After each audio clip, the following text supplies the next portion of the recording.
Assalamualaikum warahmatullahi wabarakatuh. Salam sejahtera bagi kita semua. Hai, ketemu lagi dengan saya Nanda Ida Brilan Yahas. Nah, di video kali ini saya akan mengapresiasi puisi yang bertemakan perempuan yang berjudul Hampa dan Senja di Pelabuhan Kecil karya Chairil Anwar. Baiklah, saya mulai pembahasannya. Puisi yang berjudul Hampa karya Chairil Anwar.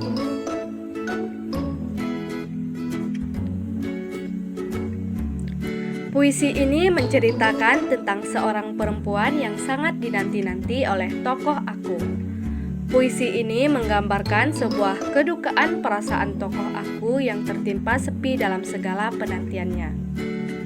Kekosongan hatinya yang ia rasakan begitu sangat perih dan terlebih ketika ia teringat pada perempuan yang disukainya.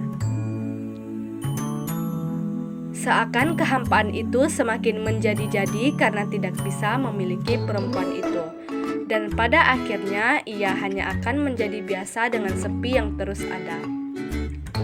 Terbukti pada bait pertama, larik pertama puisi Hampa diawali dengan kata sepi yang menggambarkan bagaimana kekosongan perasaan tokoh aku saat itu. Larik di atas ini menggambarkan suasana sepi yang teramat sangat.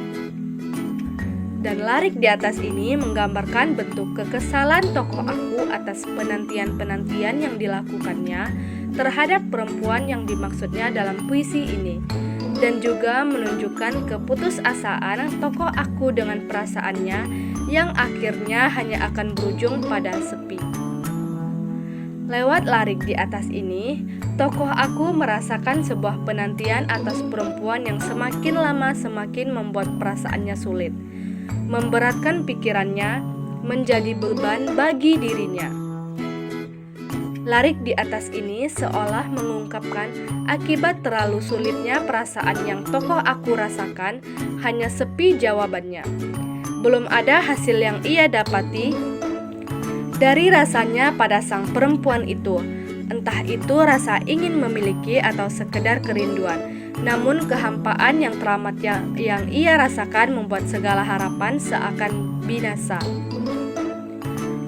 Larik di atas ini menggambarkan rasa sepinya sudah membuat suasana menjadi tidak nyaman. Lewat puisi Hampa ini, Chairil Anwar begitu dalam menggambarkan bentuk kesepian dan kehampaan yang ia rasakan. Bentuk kerinduan yang sunyi terhadap perempuan yang bernama Sri. Dan perlu diketahui memang saat menulis puisi ini Chairil Anwar sedang menaruh hati pada Sri. Puisi yang berjudul Senja di Pelabuhan Kecil karya Chairil Anwar. Puisi ini menceritakan tentang hilangnya perasaan cinta dari tokoh aku kepada perempuan yang ia sukai. Terbukti pada bait pertama, tokoh aku menggambarkan dilema cinta. Tokoh aku dalam kondisi patah hati masih berharap bisa kembali pada perempuan itu. Hal ini tergambar pada kalimat berikut ini. Dalam bait kedua, tokoh aku menggambarkan suasana hati yang semakin hampa. Selain itu, tokoh aku semakin menyadari bahwa harapan dan kerinduannya untuk kembali pada perempuan itu semakin mustahil. Hal ini tergambar pada kalimat berikut ini. Dalam bait ketiga, tokoh aku menggambarkan situasi yang semakin jelas, di mana kehilangan itu semakin dirasakan oleh tokoh aku. Selain itu, di bait ketiga ini pun menceritakan kehilangan dan kerinduan yang dialami tokoh aku telah mengajarkan tokoh aku untuk ikhlas, walau perih dan sedih. Hal ini tergambar pada kalimat berikut ini. Dari puisi Senja di Pelabuhan Kecil ini lebih menonjolkan kesendirian yang dirasakan tokoh aku. Karena tokoh aku ingin melukiskan perasaannya melalui puisi yang dibuatnya. Dalam puisi ini, tokoh aku mengungkapkan bahwa kegagalan cinta itu menyebabkan hatinya sedih dan tercekam. Ia membutuhkan seseorang untuk menghibur dirinya. Namun seseorang yang diharapkan tersebut justru pergi meninggalkannya.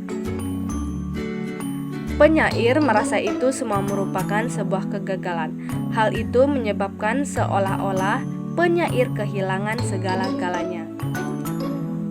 Kedua puisi ini dibuat oleh Chairil Anwar terhadap perempuan yang bernama Sri Ayati. Tetapi saat itu Sri telah memiliki seorang kekasih. Karena itulah kedua puisi ini menceritakan kesepian, penantian, dan kerinduan Chairil Anwar kepada Sri Ayati. Sekian dari pembahasan saya mengenai apresiasi puisi yang bertema perempuan, yang berjudul Hampa dan Senja di Pelabuhan Kecil, karya Chairil Anwar. Mohon maaf jika ada kesalahan dalam penilaian dan perkataan yang saya sampaikan. Saya ucapkan terima kasih. Wabillahi taufiq wal hidayah. Wassalamualaikum warahmatullahi wabarakatuh.